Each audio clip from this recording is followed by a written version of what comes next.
Sementara itu pemirsa menanggapi status tersangka pengacara Kamarudin Simanjuntak atas dugaan pencemaran nama baik dan penyebaran informasi tidak benar alias hoax, Ketua Umum Dewan Pimpinan Nasional Perhimpunan Advokat Indonesia DPN Pradi Profesor Dr. Oto Hasibuan SHMM menyayangkan penetapan tersangka oleh penyidik kepolisian. Padahal hak imunitas advokat telah diatur dalam undang-undang selama advokat menjalankan tugasnya. Jika tidak, maka advokat dapat dipidana sesuai aturan yang berlaku.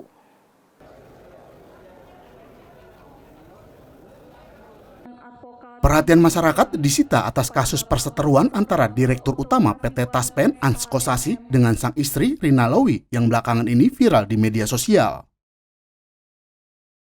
Kamarudin Simanjuntak sebagai kuasa hukum Rina Lowi belum lama ini ditetapkan sebagai tersangka dugaan pencemaran nama baik dan penyebaran informasi tidak benar alias hoax atas laporan Kosasi ke pihak kepolisian. Atas penetapan itu, Kamarudin Simanjuntak menyoal pasal 16 Undang-Undang Nomor 18 Tahun 2003 terkait hak imunitas advokat. Ia menyayangkan pihak kepolisian yang sudah keliru menetapkan dirinya sebagai tersangka. Sementara itu, Ketua Umum Dewan Pimpinan Nasional Perhimpunan Advokat Indonesia DPN Pradi, Profesor Dr. Oto Hasibuan SHMM menanggapi persepsi masyarakat yang menganggap profesi advokat kebal hukum. Oto mengatakan advokat memang memiliki hak imunitas. Hak yang dimiliki advokat untuk tidak dituntut baik secara perdata maupun pidana di dalam atau di luar pengadilan ketika menjalankan tugas. Begitupun advokat memiliki hak untuk tidak dapat digeledah terkait perkara yang sedang ditanganinya. Hal tersebut tertuang dalam pasal 16 Undang-Undang Nomor 18 Tahun 2003 tentang advokat. Meski demikian, Oto mengimbau agar advokat menjalankan tugasnya dengan etikat baik. Di dalam Undang-Undang Advokat, kalau saya tidak keliru pasal 16 ya, itu dinyatakan di sana bahwa seorang advokat itu tidak dapat dituntut secara perdata maupun pidana di dalam pengadilan, ya ini ya, di dalam pengadilan dan dengan etikat baik ketika menjalankan tugasnya. Dan di pasal ini hanya terbatas di pengadilan dia tidak bisa dituntut baik perdata maupun pidana, tidak termasuk di luar pengadilan.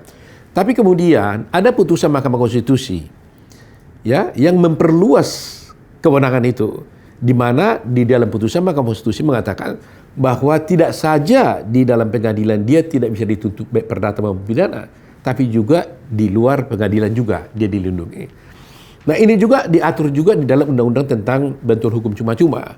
Di sana juga dikatakan bahwa advokat itu tidak bisa dituntut baik perdata maupun pidana ketika menjalankan tugasnya di dalam maupun di luar pengadilan. Itu landasan hukum seorang advokat. Tapi saya katakan tadi itu kan harus dengan etikat baik. Oto menambahkan, jika seorang advokat melanggar kode etik di luar tugasnya membela klien, hak imunitas tidak lagi berlaku kepadanya. Hal tersebut dapat diuji melalui Dewan Kehormatan Advokat.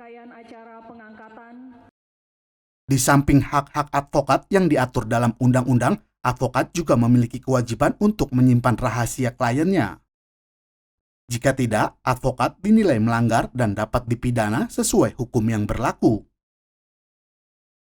Dari Jakarta, Muhammad Irsal, Andri Diwono, Tri Iswanto, Nusantara TV melaporkan.